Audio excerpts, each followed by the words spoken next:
1 अक्टूबर को इजराइल पर ईरान ने 200 से ज्यादा मिसाइलें दागी थी, जिसके 24 दिन बाद इजराइल ने इसका बदला भी ले लिया और ईरान पर काउंटर अटैक किया।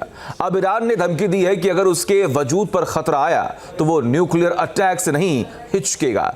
यानी मध्य पूर्व में महायुद्ध के बाद अब परमाणु युद्ध का खतरा बढ़ गया है। देखिए,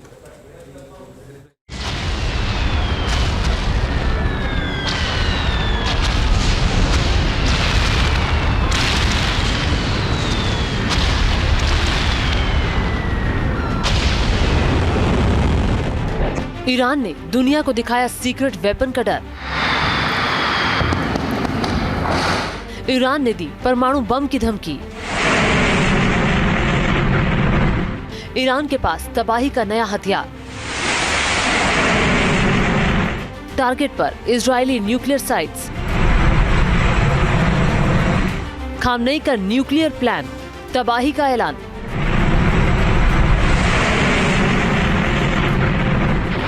मिडिल ईस्ट में जारी संकट के बीच ईरान ने पूरी दुनिया में खतरे की नई घंटी बजा दी है। ईरान ने दावा किया है कि उसके पास कई ऐसे सीक्रेट हथियार हैं जिनका इस्तेमाल वो जरूरत पड़ने पर करेगा तो हर तरफ तबाही का मंजर होगा।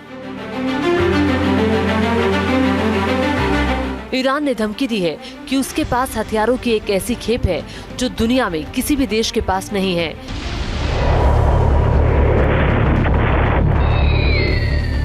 ये खतरनाक हथियार उसके सीक्रेट न्यूक्लियर बम भी हो सकते हैं, जिसे वो जरूरत पड़ने पर बना भी सकता है और उसका इस्तेमाल भी कर सकता है।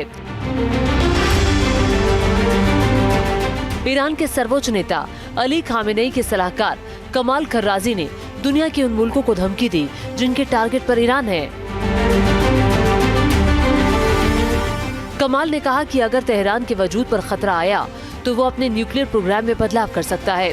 उनके पास परमाणु हथियार बनाने के लिए जरूरी तकनीक है, लेकिन खामेनेई के इशारे का इंतजार है। दरअसल खामेनेई ने 2000 के दशक की शुरुआत में परमाणु हथियारों के विकास पर रोक लगाई थी और 2019 में भी ये बात कही थी कि परमाणु बम बनाना और उसे जमा करना गलत है और उसका उपयोग हराम है। हालांकि हमारे पास परमाणु तकनीक है, लेकिन ईरान ने इससे दृढ़ता से परहेज किया है। हालांकि इजराइल से जुड़ी जंग और मिडिल ईस्ट के हालातों को देखते हुए ईरानी अधिकारियों ने कई बार इस परमाणु सिद्धांत को बदलने की धमकी दी है।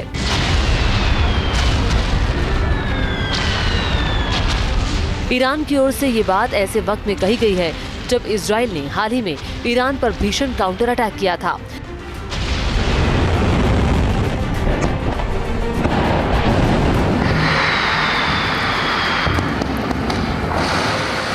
जिसमें उसके 100 से ज्यादा जंगी जहाजों ने हिस्सा लिया था।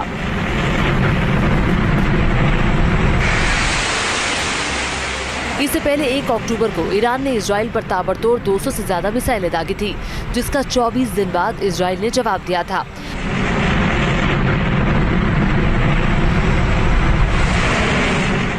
अब सवाल उठता है कि ईरान के पास कितने और कैसे परमाणु हथियार बनाने की क्षमता फिलहाल है। एक अमेरिकी अखबार के मुताबिक ईरान 6 महीने के अंदर एक क्रूड न्यूक्लियर डिवाइस बनाने में सक्षम है, जबकि 2 साल के अंदर मिसाइल से लॉन्च करने लायक परमाणु हथियार बना सकता है। रिपोर्ट में कहा गया है कि ईरान तेजी से अपने 2 ठिकानों पर 60% तक यूरेनियम संवर्धन कर रहा है और मौजूदा वक्त में उसके पास 4 न्यूक्लियर बम बनाने का पर्याप्त मटेरियल है। हालांकि 5 नवंबर को अमेरिकी चुनाव है और इस चुनाव में अगर ट्रंप जीतते हैं तो ईरान की मुश्किलें बढ़ सकती हैं। ईरानी अधिकारियों को चिंता है कि अगर ट्रंप पावर में आए तो मिडिल ईस्ट का पावर बैलेंस गड़बड़ा सकता है, जिससे मिडिल ईस्ट में परमाणु टकराव बढ़ सकता है, जो पूरे मध्य पूर्व को महायुद्ध की आग में झोंक सकता है। Team news nation. News nation अब व्हाट्सएप पर खबरों की ताजा अपडेट के लिए न्यूज नेशन के इस QR कोड को स्कैन करें।